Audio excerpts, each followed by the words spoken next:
cars are stopped, but they're not doing anything. They're looking at it, but they're not doing anything. And I get out of the car, and this car in front of me, I said, do you have anything to put it in? He said, I said, I need, and I got in my trunk and found Aunt Janet's old flannel shirt. I said, I'm going to wrap it up. I said, I think it's in shock.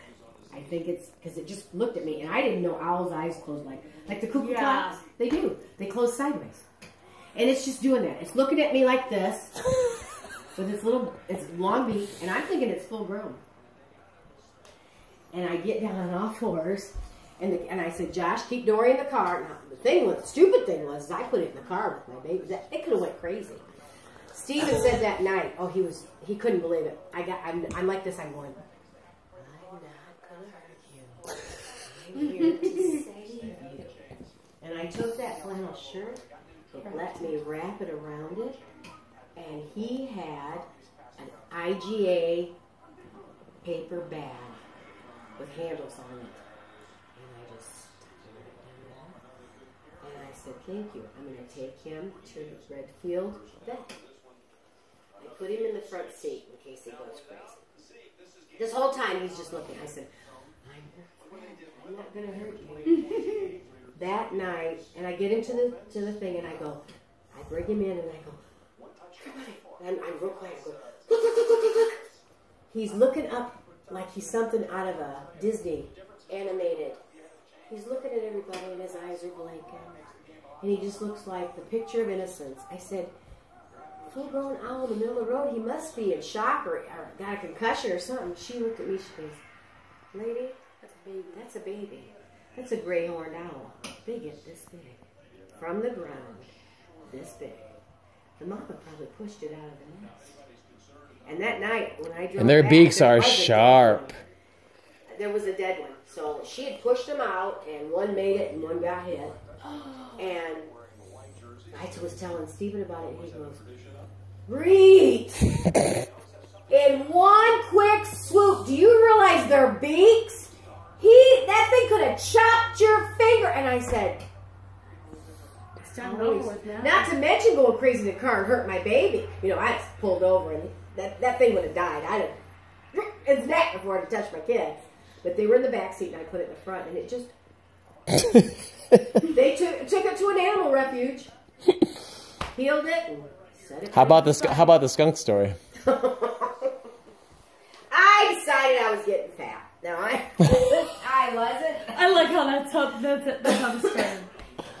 I was going to ride my bike to Granger Tap. How many miles would you say from Sandy Beach Drive to Granger Tap? It's at least 3 or 4.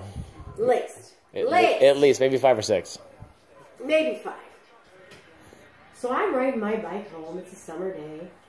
And I see roadkill. I see the song. Dead skunk in the middle of the road, taking to high heaven. And I'm tooling along on Josh's 10-speed. And I look over, and this little creature, no bigger than this, its nose was as big as its whole body, was straight up in the air. It was sniffing for water. That skunk had been there for a few days. So that means, I calculated immediately, her babies, it's so desperate to come out because it's dehydrated, it's starving. They let me pick it right up. And I didn't know skunks did this, or at least this one did. And what did I name him? Oh God, I had a really cool name for him. Because I wanted to keep him. Of course you did. I had a little, well they don't have the sticky. They have the sack, but when they're that little, it doesn't activate. It's there, but it hasn't grown. It isn't mature. They can't spray, right? What did I name him? I had the coolest name for him. It'll come after you leave, and I'll text it to you so you'll know. Bocephus, I think I named him, but it was something like that. Anyway, he was this big. I get out there. People must have thought I was nuts. Cars going by me. And he let me pick him up. And what are those animals that go into a ball? Roly-polies. Huh? No, like chipmunks or something. No. You're talking about the marsupials. Armadillo. No, it's something that's got pricklies on it. Hedgehog. Hedgehog, yeah. Porcupine hedgehog, right, either way. It went into a ball in my hand, like it was going to go split. It got scared. Maybe it was a protect mode. Maybe that's what he did in the womb, or where he was with his...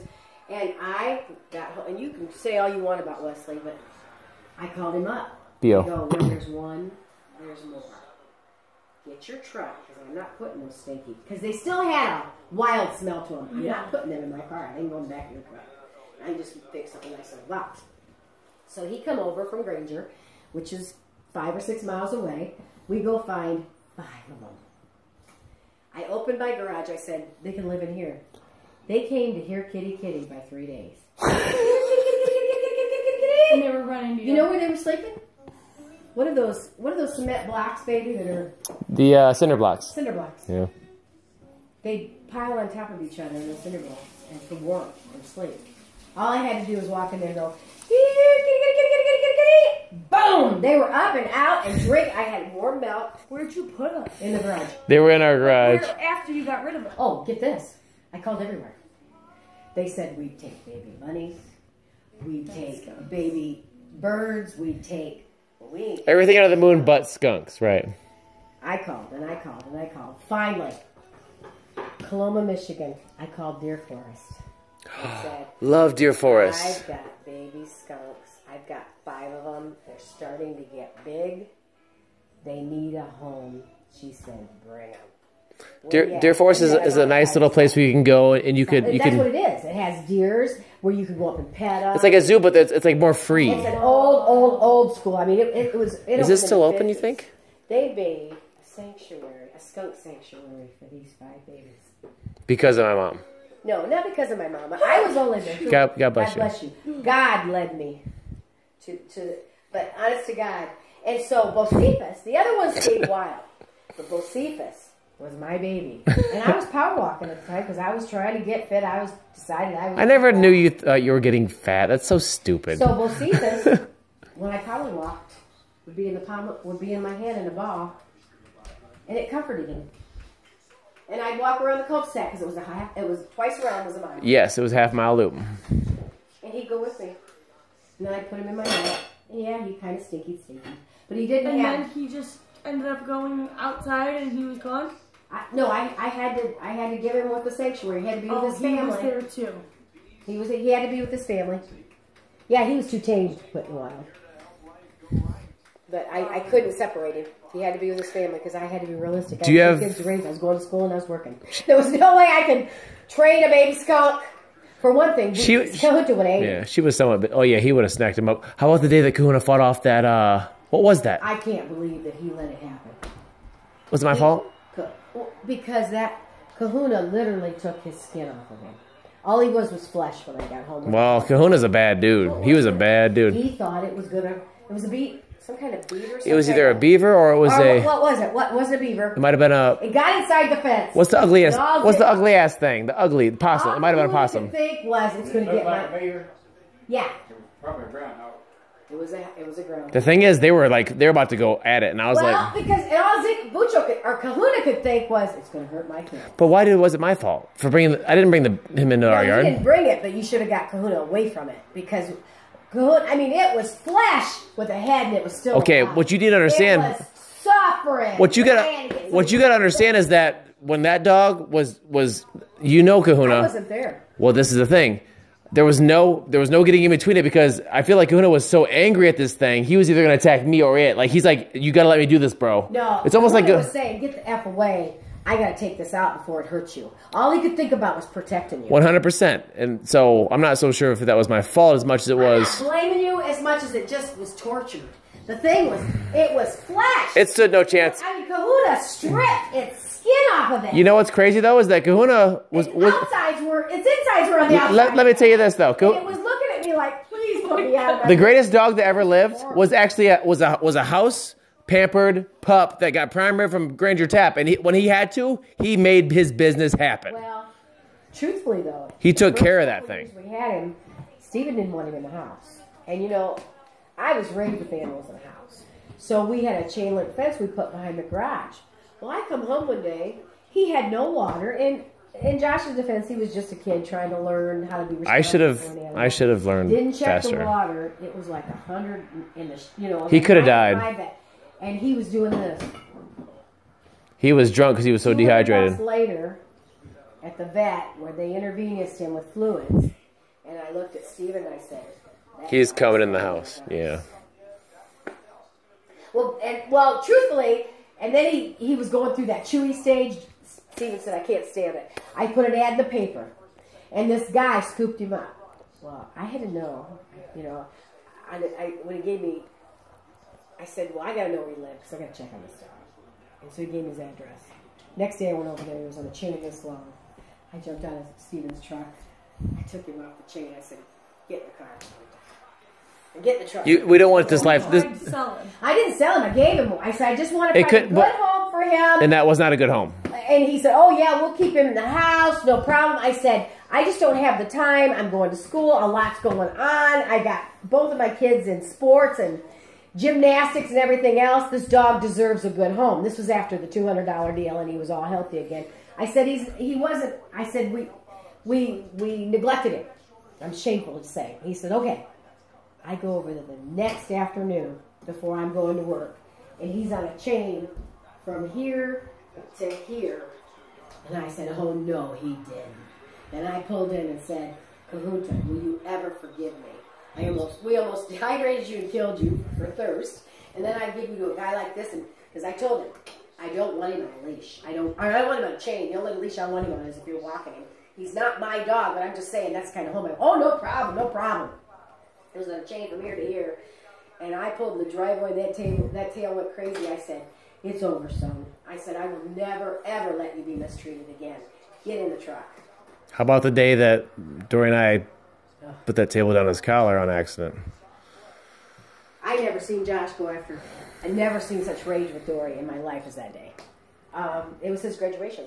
And Party. We were putting tables in, and I had Dory and Josh. You know, and Dory didn't want to do anything. It was for him. It wasn't about her. Right. But, you know, she was helping. And she had the side. And Kahuta's right on the side of her.